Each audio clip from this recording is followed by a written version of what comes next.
Olá, estudantes do nono ano do Paraná. Na aula de hoje, nós vamos falar um pouco sobre os recursos minerais energéticos da China.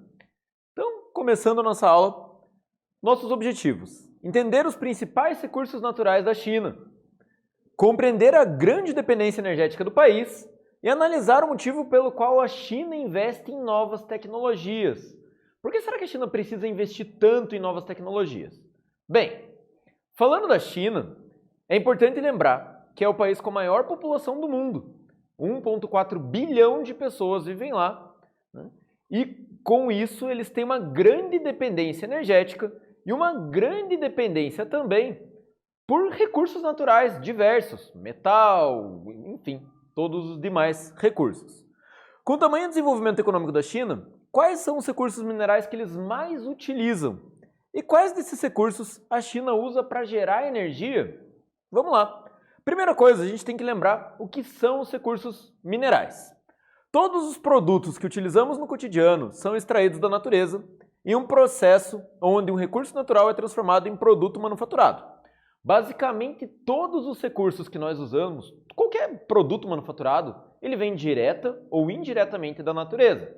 Seja através da produção de um animal, do setor primário, extração de plantas, animais ou mesmo minérios, na natureza. Os recursos minerais são substâncias inorgânicas extraídas da terra e que possuem valor agregado, como por exemplo o ouro ou até mesmo o petróleo.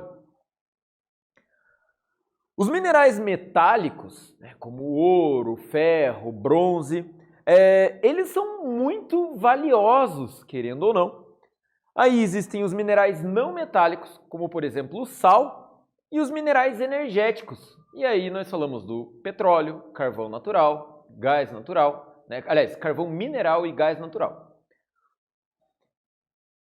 E sobre esses recursos minerais na China, como acontece a extração e o uso desses recursos? A China é um país muito rico em carvão mineral. Eles possuem grandes reservas sedimentares nas regiões desérticas e eles têm muito carvão mineral. E esse carvão mineral ele é amplamente usado desde o começo do século passado no país. Quando nós falamos desse uso do carvão mineral, obviamente é preocupante, pois o uso do carvão mineral é muito poluente. A partir da implantação das zonas econômicas especiais, aquelas áreas próximas ao litoral chinês, a China começa a produzir muito produtos manufaturados através das indústrias e pede mais uso de seus recursos, tanto os recursos metálicos como os energéticos. Aqui nós temos duas fotos das indústrias chinesas, duas zonas econômicas especiais que são cidades industriais e que têm o objetivo de atender a demanda mundial. Sobre os recursos energéticos. O carvão mineral é o principal recurso energético do país. Além dele tem o petróleo. A China possui grandes reservas de petróleo, mas ainda assim ela não é autossuficiente. A China precisa, então, comprar petróleo de outros lugares do mundo, motivo pelo qual a China vem fazendo acordos com países como o Egito. O urânio, fato que favorece a instalação de usinas nucleares. A China é bem rica em urânio, e o urânio é matéria-prima para a geração de energia nuclear. Visando reduzir o número de poluentes na atmosfera, a China vem substituindo sua produção, o seu consumo de carvão mineral e de gás natural pelo consumo de urânio enriquecido nas usinas termonucleares. Além disso, as hidrelétricas. A China, assim como o Brasil, possui uma grande quantidade de rios em áreas acidentadas, com um relevo bastante acidentado, com uma grande quantidade de cachoeira. Isso possibilita muito o uso de usinas hidrelétricas. Vamos para uma atividade. Os recursos energéticos são quaisquer recursos naturais que possam ser aproveitados para obter energia. Estão divididos em dois grupos, os recursos naturais energéticos não renováveis e os recursos naturais energéticos renováveis. Quais são os principais recursos energéticos utilizados na China? Eles são renováveis? Agora é com vocês, gente.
Agora que vocês tiveram tempo para responder essa atividade, vamos ver como fica uma possível resposta?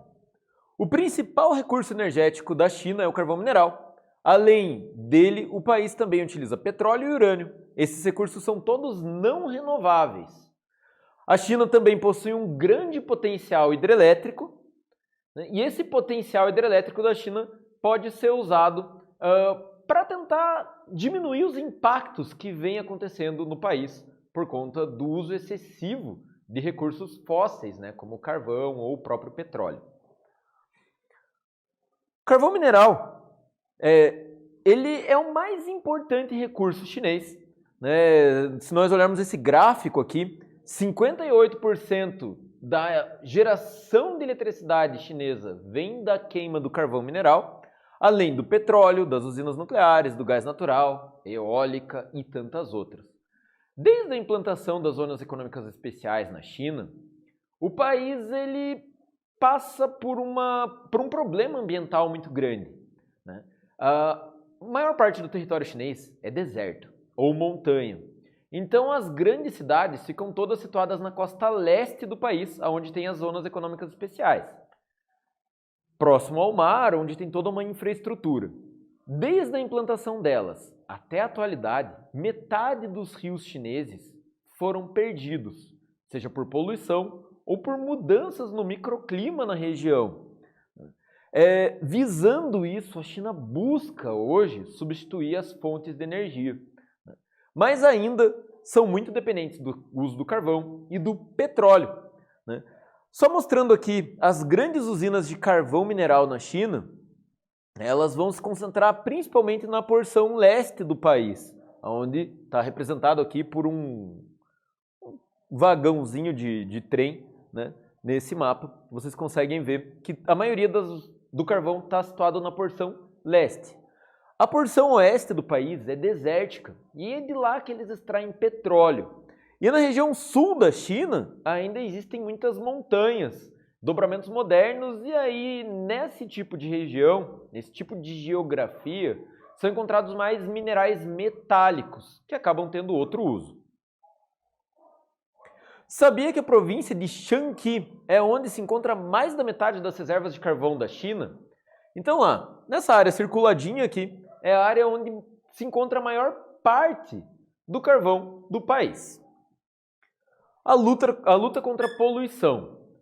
Assim como outros países vêm tentando melhorar a qualidade de vida, do ar e tudo mais, a China também vem assinando protocolos ambientais visando reduzir os impactos, até porque a população chinesa é a primeira que começa a sentir esses grandes impactos por conta das mudanças climáticas. A China teve um rápido desenvolvimento, mas esse crescimento tem um custo elevado ao país. Os altos índices de poluição estavam causando diversos problemas ambientais e sanitários. Tentando resolver o problema, desde 2014, o país vem gastando em pesquisas de desenvolvimento de novas tecnologias para reduzir os poluentes emitidos.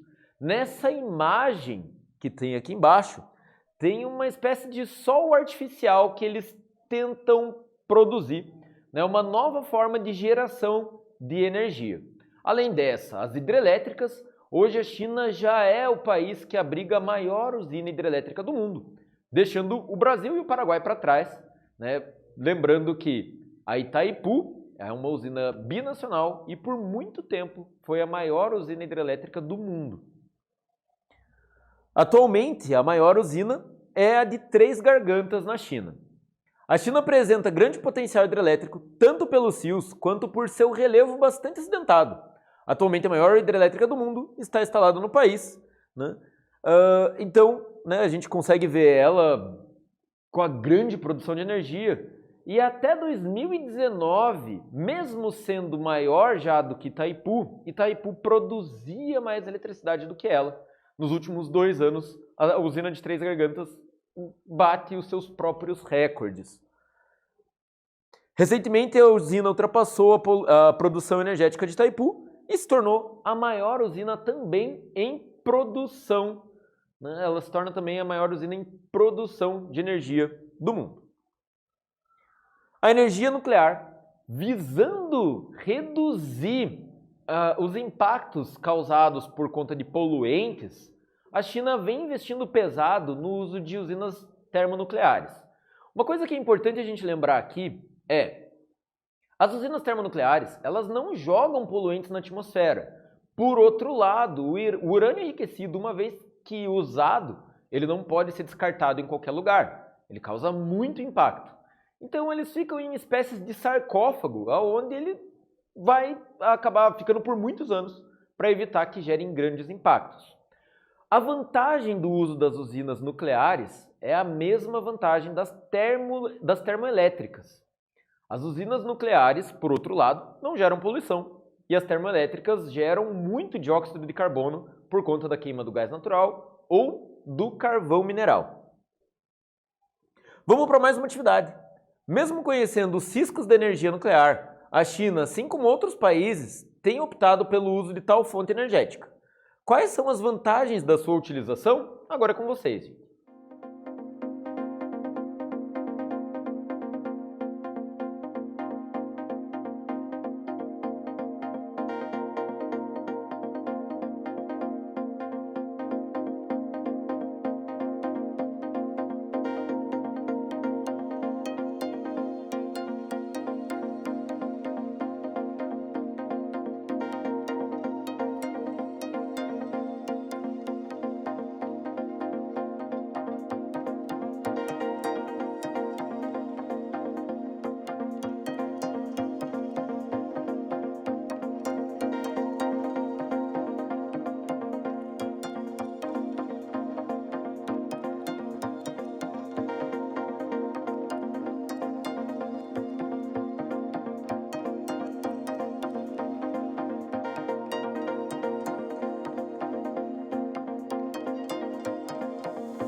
Bem, agora que vocês tiveram um tempo para responder essa atividade, vamos ver como fica uma possível resposta?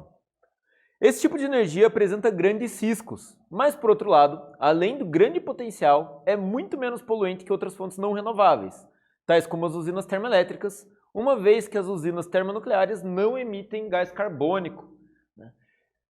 Existe uma grande vantagem, na verdade, de se usar as termoelétricas, as termonucleares, perdão. Você consegue instalar ela perto dos grandes centros urbanos. Mas, uma vez que aconteça um acidente, toda aquela área acaba sendo perdida, como aconteceu na Ucrânia ou no Japão. Continuando. Outros recursos extraídos na China. O país também extrai outros minérios, como o tungstênio, o estanho, o cobre, o chumbo, o zinco e o ferro. Assim como eu havia falado antes, a maior parte das minerações desses minerais metálicos acontece na porção sul, que é aquela região montanhosa, onde tem dobramentos modernos. Para quem não lembra o que são os dobramentos modernos, os dobramentos modernos são aquelas formações recentes, com alguns milhões de anos, mas muito mais recentes do que dobramentos antigos, como nós encontramos no Brasil. Então, em áreas montanhosas e vulcânicas se encontram muitos minerais metálicos, como esses citados aqui. E a dependência estrangeira?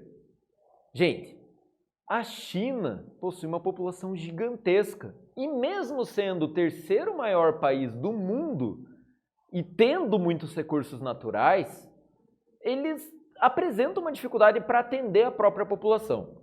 Por conta disso, a China vem aproximando-se politicamente do continente africano, financiando a construção de cidades e barragens em vários países, principalmente na costa leste do continente africano. Além disso, eles também aumentam as suas parcerias aqui na América Latina e também na América do Norte. Os próprios Estados Unidos hoje são os principais parceiros comerciais da China, mesmo com as divergências políticas e econômicas dos dois países.